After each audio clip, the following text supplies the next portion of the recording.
Welcome back to our live coverage here in Virginia Beach. Getting ready for the competitor group's rock and roll half marathon here in Virginia Beach, Virginia. And we made the trek down, and so did this individual, Frank Shorter. This is your race, isn't it? Well, I was with rock and roll when we came to Virginia Beach. I think it was like 15 years ago.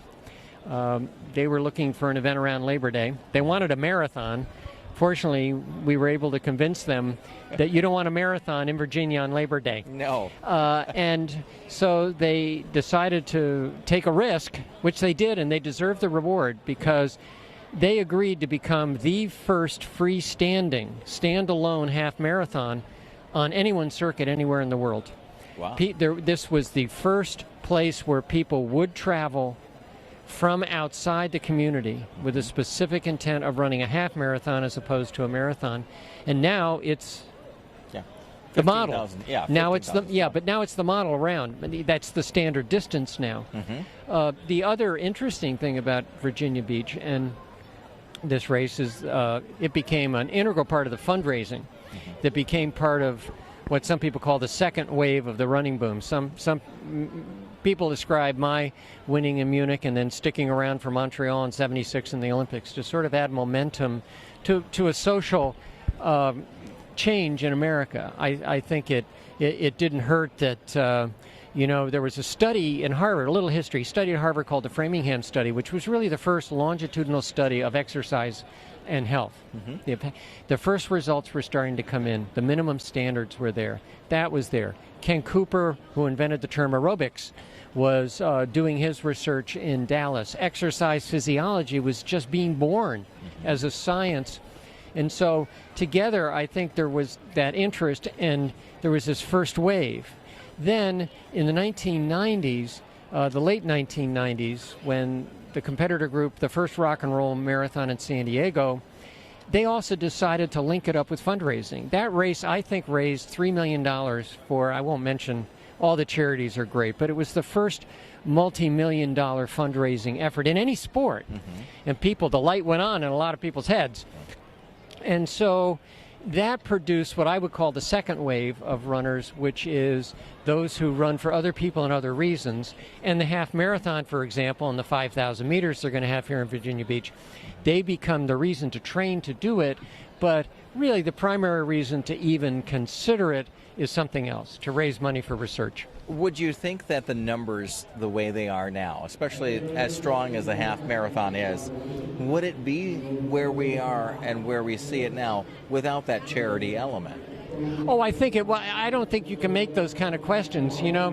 Those sort of, what if something that happened had not happened? Mm-hmm. Well, that's not the way life works. Correct. And so unfortunately, I hate to say it, but a lot of commentary, which I've done a lot, mm-hmm. I sometimes, and I hope I'm not appearing too aggravated, but sometimes, those sort of what if questions are they're unanswerable, and they don't take a lot of courage to ask, mm-hmm. in a sense. And again, don't take offense. I mean, it's just and says, well, what if you hadn't won that race? Well, but I did win that race. Mm-hmm. What if, that occurrence hadn't occurred? What do you think would have happened? Well, why are you even asking me?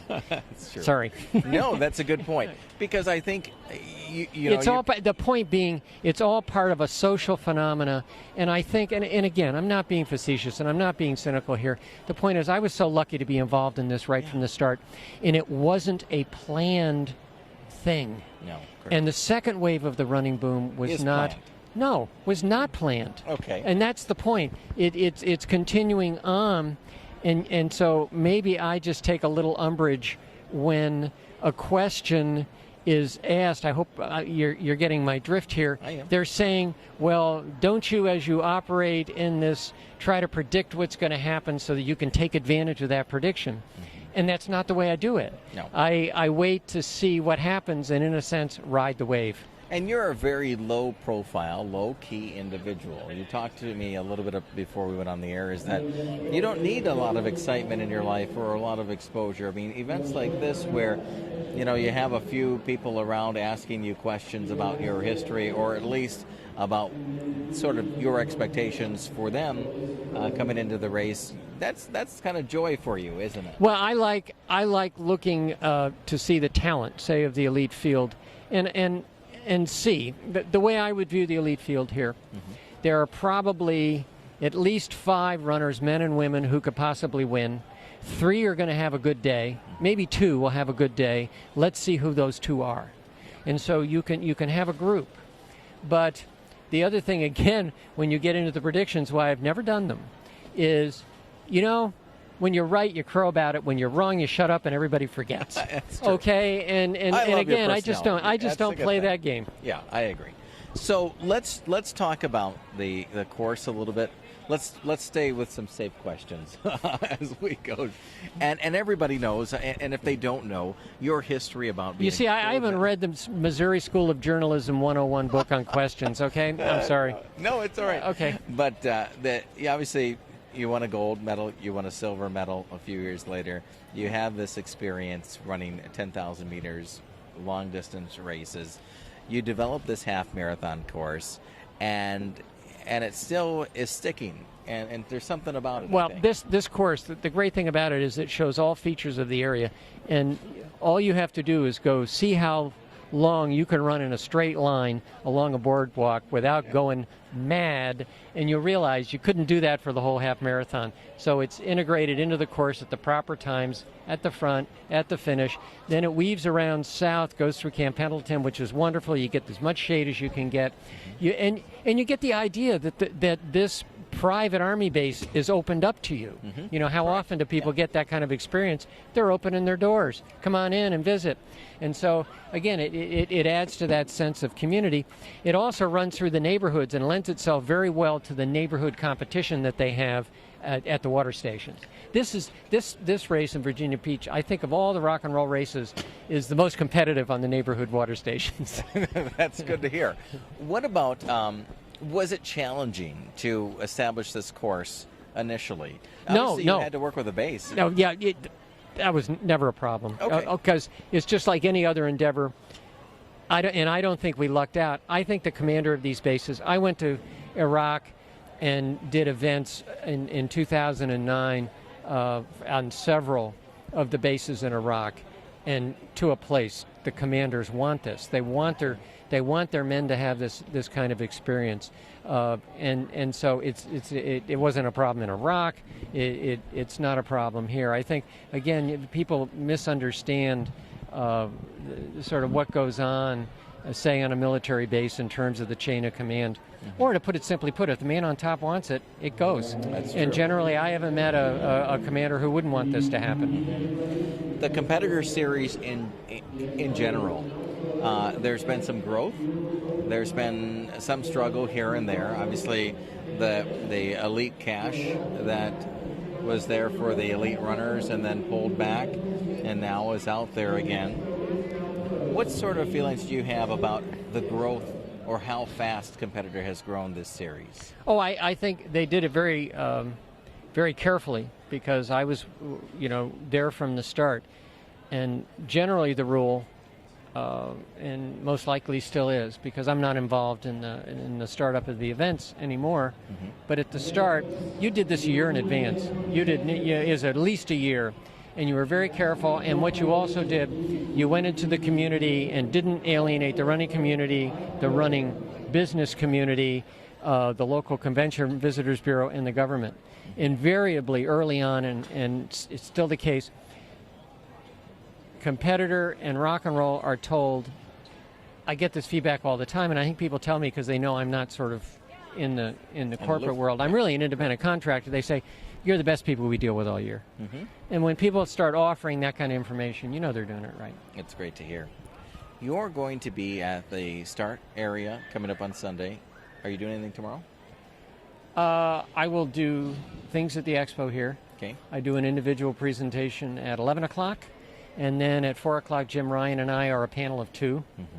And You're going to try to get to the beach run in the morning? You have this 1 mile beach run. the this beach year. run, Yeah. I may go down and take a look. I'm not officially going to run. No? in it. No, I will not. I will not do it. How much running do you do these days? Well, I though? just finished the reason. I just finished the Hood to Coast relay. Yeah. So that's a combination of running reasonably hard and staying up all night in traffic jams. Yeah. So That's true. So I was just chatting with Bart Yasso 2 days ago about him wrapping it up as well, and it's a really good event, isn't it? oh yeah, it's fun. It's a fun event. But you know, I never promise if I don't have an official reason to be there. My guess is I'll show up there and I'll probably run, but I don't know. Yeah. And the amount of running that you do these days? Well, I just ran over an hour before I came in here, and then ran an hour yesterday, Okay. and then I do some other workout, either elliptical or bike, and I do weights and all sorts of stuff 2-3 times a week. And we had a couple runners that were picking up their packets that stopped by and chatted with you and asked you a couple questions. You probably still get a lot of questions. And you really, one of the things that I noticed about you is that you are not a surface, somebody that just gives out an answer that's just basically on the surface. You go really deep. They in ask me a your question. answers. Yeah, and I love that about that. But is that exciting for you when you get those Well, sort if of people, questions? I can tell if people really want to know. But I do joke about it in a certain way. Once in a while, once in a blue moon, I will spend a lot of time answering a question for someone, and they'll be looking at me, and I answer the question, and I really think I've got my point across. And they'll ask And I'll it stop. again. No, say, but don't you think? And I go, no. No, I love it. That's what I love about you. You're just a character, and it's good. But you, I think one of the things that I've noticed, at least today, for the few minutes just watching you on the stage, is that you do speak your mind. You are very intelligent. Your experience shows when you are talking to that runner. But these people want to know. That's right. You know, and if you ask a genuine question, it deserves a genuine answer. And my mantra has always been, you know, everybody's equal. You know, anybody who asks a question, they have equal importance to anyone else who just asked a question. That's kind of how I view it. That's a good point. Well, I want to thank you for taking a few minutes. I appreciate your time, and we will connect. I believe race day. You're going to spend a few minutes with us. I'll come by. That would be great. Frank Shorter, gold medalist, silver medalist. The accolades go on and on. And what part of the country are you living in these days? I've been in Colorado over 40 years now. Yeah. You love it out there. Oh yeah. Elevation, good training. Yep.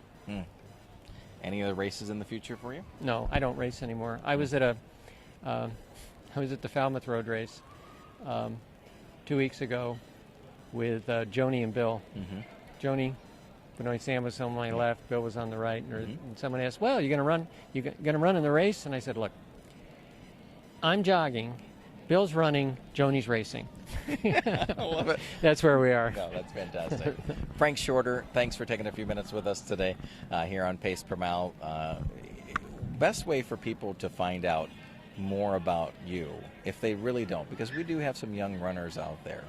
Is it just Google Frank Shorter? Go to your They website? can Google, and you know and they can send stuff. I mean, I have a Facebook page, and they can send stuff to the page, but I don't add a lot to the page. Yeah. I use it more as a way to sort of screen people who are trying to get a hold of me. Okay. Yeah. And I will answer certain people, like Jack Foltz, for instance, the winner of the Boston Marathon in '76, used that as a means to find me and find out how to get to me. And so I kind of use it that way. But if it's from a young runner, my attitude would be the same as it is when people send me things to autograph. I get stuff in the mail, I answer everything, I sign everything, I send it back. So That's if great. they get a hold of me, I'll get back to them. One last question.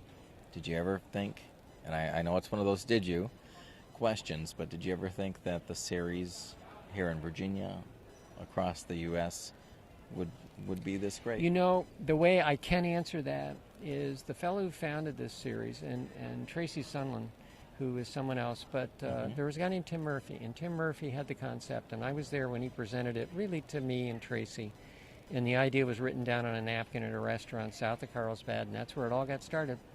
And he talked about going to various cities, and no one had ever been successful at exporting the model, or what's now called the platform, an event like this. Races up until that point were homegrown, and they were personality driven by someone in that community. In the Boulder, there's Steve Bosley, and I was there, and Fred Lebow in New York. You can go on and on. Kerry Penkaski in Chicago, but they were individual events. Tim Murphy was the one guy I really thought could pull it off. Yeah. And that's why I went with him. And so it was just one of those judgment things where the gut feelings where you go, I think this guy can do it. Because you had to go into the communities and, like I said, not alienate anyone, incorporate the running community, get the city to believe that they really would get the heads in beds and get everybody together, and they've been able to do it. And it's worked very well. Yep. Frank, thanks for taking a few minutes. They've obviously shut the lights down here, so I can't live on energy bars. I got to go get some. You got to get something to eat. Okay. For now, I'm Chris Nicholas. Frank Shorter to my left here, and he will be there race morning. We're going to chat with him a little bit more then. Hopefully, join us for a little bit of the extended broadcast as we broadcast the start to the finish. It's from the first runner crossing the finish line to the last runner. And good for you. Yeah, we did it in Chicago, and I'll tell you, when that last runner crossed the finish line, we had a chance to talk with her, and you know what? She was as special as the first, and it's important, isn't it? Frank, thanks again. Sure. For now, I'm Chris Nicholas with Pace Per Mile.